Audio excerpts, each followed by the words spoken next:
The Battle of Blandford. In 1781, what is now Petersburg, Virginia, was three towns. It was the large town of Petersburg, the smaller town of Blandford, and the town of Pocahontas. Petersburg was the second largest commercial town in the colony of Virginia, preceded by Norfolk. Its chief export was tobacco. When Norfolk was burned by the British in the Revolution, Petersburg became the main place of depot for all imported supplies going to the South. In addition to that, it's centrally located in Virginia, and it became the main communication line for all the Revolutionary troops.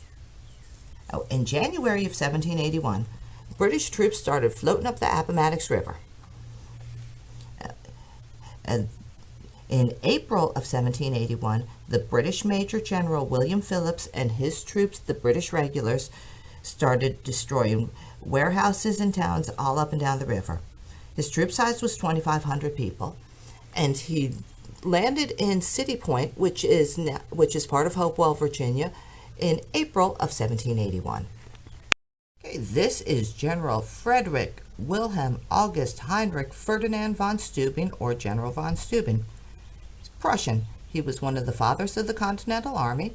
What he did was taught essentials of discipline, military drills, and tactics to the militia. He was the author of regulations for the order and discipline of the troops of the United States. He came to Virginia in 1780. Peter Muhlenberg,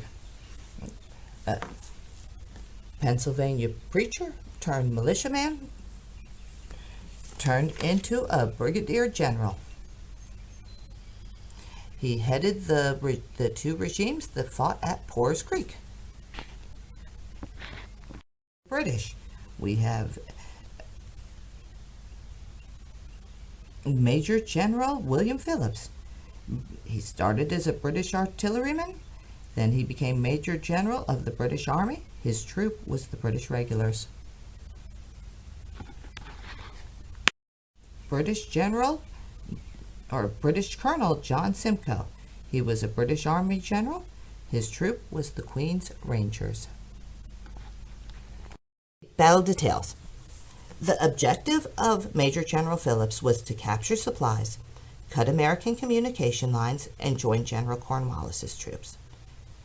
General Steuben was training the militia in military tactics and strategies in this area right here.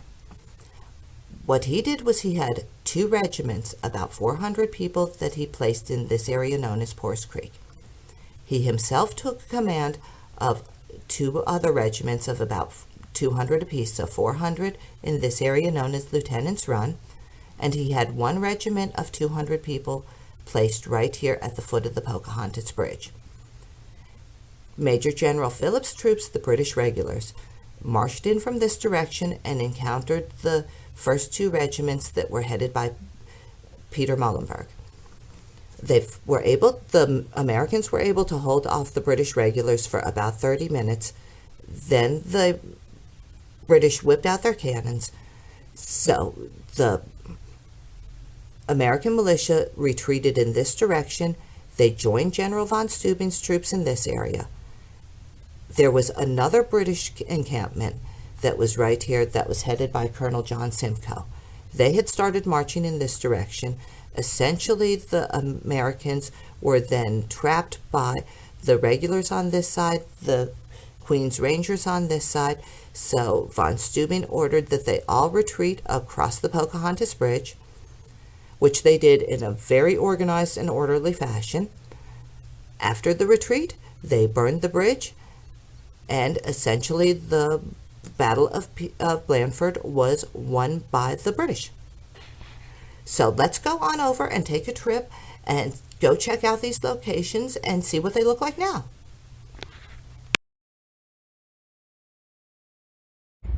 Okay, this is where the Battle of Blandford began. The British regulars led by Major General William Phillips were coming from the east.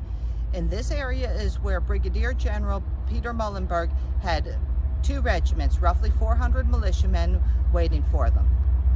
The battle lasted for approximately 30 minutes before the British regulars pulled out a cannon And at that point is when the Peter Muhlenberg's troops retreated to the west and met with the troops that were being commanded by General Von Steuben at the area that was known as Lieutenant's Run. Okay, upon seeing the American militia beginning to retreat, Major General Phillips had a messenger sent to this area. We're now off of Graham Road in Petersburg. This is where Colonel John Simcoe and his army, the Queen's Regulars, were camped. What they were to do was outflank the American militia and make their withdrawal more difficult. Okay, upon retreating from Poor's Creek, Brigadier General Muhlenberg's troops came to this area, which is known as Lieutenant's Run. This is where General Von Steuben had 2 other regiments. So now we have roughly about 800 American militia that are being quickly outflanked and outnumbered by 1st Major General Phillips' British regulars, along with, coming from the other direction, was Colonel John Simcoe's Queen's Rangers. Sadly, our American militia was heavily outnumbered, and General Von Steuben fought with them for 2 hours. They were able to hold their ground, and then they retreated across the Pocahontas Bridge. Okay, here's where the battle ended. The American militia, surrounded by the British Army, was forced to retreat across the Pocahontas Bridge. Now, the bridge would have been right there crossing the river. This was the only bridge for 20 miles either upstream or downstream. After they retreated across the bridge, they destroyed the bridge, ending the British pursuits of them. After the American militia had retreated, the British then turned around and had all of the tobacco warehouses in Petersburg emptied of their product, burned the product, kept the warehouses, and that is why the Battle of 1781 is also known as the Tobacco War.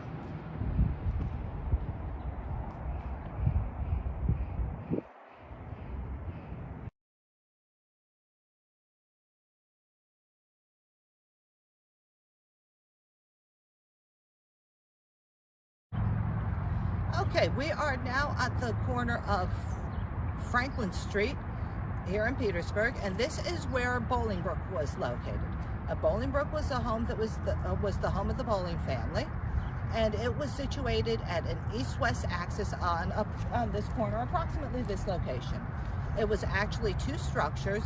The first one burnt down in the 1880s. The second part of the structure was torn down in 1925.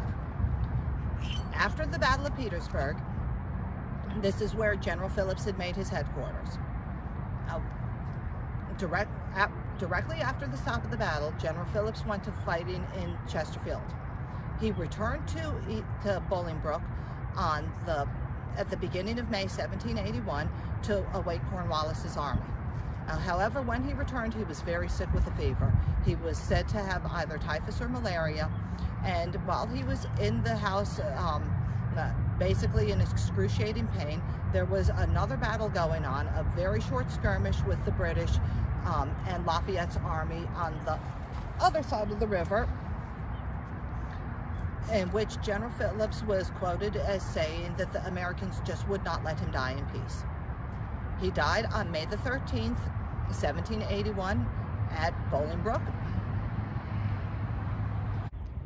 Okay, Major General William Phillips died on May the 13th, 1781. His body was laid to rest here at the Blandford Church.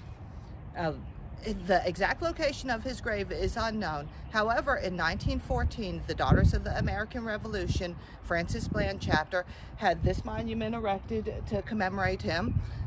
At that time, he was the highest ranking foreign officer that was buried on American soil.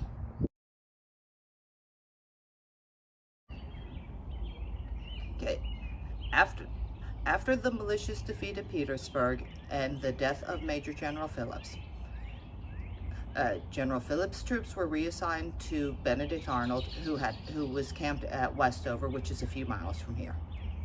Towards the end of May, General Cornwallis entered the area along with his troops. They camped out at Battersea, which was at that time known as the most handsome house in Petersburg. There was also another group of troops that were led by General O'Hara. Their encampment was at the intersection of Route 1 and 460. They rested for a few weeks in Petersburg. Then the troops all got together and they started their march to Yorktown. When they arrived at Yorktown, Cornwallis and his troops were bottled up by General Washington and the French fleet. Cornwallis had to surrender. General O'Hara surrendered his sword to George Washington, and that was it. The Revolutionary War was over, and America now became the United States of America. So I want to thank you everybody for watching today. Please subscribe to my channel. Your support means a lot to me. And of course, if you like what you see, click the thumbs up button. If I know that somebody's watching, I'll make more videos like this.